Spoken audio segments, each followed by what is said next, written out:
गोलमुरी उत्कल समाज मिडिल एवं high school inter college के द्वारा वार्षिक खेलकूद प्रतियोगिता का आयोजन। जमशेदपुर पूर्वी की विधायक पूर्णिमा दास साहू हुई शामिल। गोलमुरी उत्कल समाज मिडिल एवं high school inter college Jamshedpur की ओर से उत्कल समाज प्रांगण में वार्षिक खेलकूद प्रतियोगिता का आयोजन किया गया। इस मौके पर जमशेदपुर पूर्वी की विधायक पूर्णिमा दास साहू भी मौजूद रहीं। इस मौके पर मुख्य अतिथि के रूप में शामिल हुए विधायक पूर्णिमा दास साहू ने कहा कि बच्चों की पढ़ाई के साथ साथ मानसिक विकास एवं शारीरिक विकास का होना भी बहुत जरूरी है, ताकि बच्चे स्वस्थ रहें और साथ साथ पढ़ाई के साथ साथ खेल कूद में भी अपना करियर बना सकें। मैं कहना चाहूंगी कि जैसा कि आप सबों ने इस खेल में अपना हिस्सा लिया है, वैसे ही आगे भी ऐसे ही कार्यक्रमों में हिस्सा लेते रहे, क्योंकि शिक्षा के साथ खेलकूद भी बेहद ज़रूरी है। अपने मस्तिष्क को स्वस्थ रखने के लिए इसको एक्सरसाइज की ज़रूरत पड़ती है। तो आप खेल कूद में भी बहुत तत्परता से हिस्सा लें, और ज़रूरी नहीं है जीतना, ज़रूरी है कि हर खेल में हिस्सा लेना, चाहे जीत हो या ना हो। और आप सभी जो है शिक्षा के साथ खेलकूद पर अपना भागीदारी निभाएं, और अन्य गतिविधियां जो स्कूलों में होती है उसमें भी पार्टिसिपेट करें। और बस इतना कहना चाहूंगी कि आप सभी एक बेहतर इंसान बनने का प्रयास करें। हर कोई जरूरी नहीं एक अच्छे मुकाम तक पहुंच पाता है, पर आप अगर बेहतर इंसान बन जाएंगे तो आपके माँ बाप के लिए उससे बड़ी बात और कुछ नहीं होगी।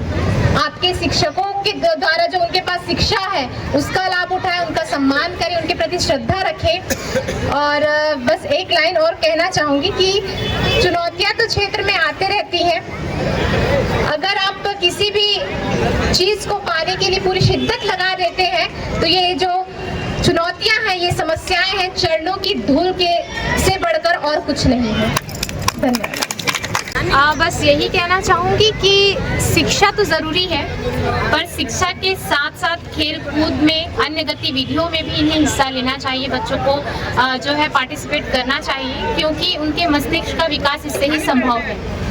और बस अगर चुनौतियां तो हर एक क्षेत्र में होती है, चुनौतियों से डरना नहीं है, समस्याओं से घबराना नहीं है, क्योंकि समस्याएं सिर्फ मात्र चरणों की धूल के से बढ़कर और कुछ नहीं। सबसे पहली चुनौतियां तो घर में ही होती हैं, और घर में चुनौतियां हैं आपका स्मार्टफोन। अगर आप स्मार्टफोन को दरकिनार करके अपनी पढ़ाई पर ध्यान देंगे, क्योंकि सोशल साइट्स ऐसे सोशल साइट्स आ चुके हैं जहां पे बच्चों का, अगर बच्चे पहुंच गए तो उनका भविष्य खतरे में पड़ सकता है। तो माता पिताओं को इस पर ध्यान देना चाहिए। अपने माता पिता अपने कार्य स्थल पर इतने ये हो जाते, मशगूल हो जाते हैं और समय वही देने लग जाते हैं कि वो बच्चों के लिए समय नहीं निकाल पाते। तो ज़रूरी है बच्चों को समय दें। जी, अब आपने देखा कि हमारा जो पिछला समय रहा है कोरोना काल का, उस समय से ही ऑनलाइन क्लासेस जो है वो स्टार्ट हुए, जिसकी वजह से बच्चों को बहुत समस्याओं का सामना पड़ा है। जैसे उनकी आंखें भी खराब होने लग गई, उससे फ़ोन की उन्हें लत लग गई। पर अब मैं चाहूँगी कि अब ऐसे समस्याएं हमारे देश में ना आए, और बच्चों को ज़्यादा से ज़्यादा जो है घर में टीचिंग क्लासेस रख लें और ट्यूशन क्लासेस भेजें, या घर में खुद ही पढ़ाएं। अगर खुद के पास समय नहीं तो घर पे एक शिक्षिका रख लें।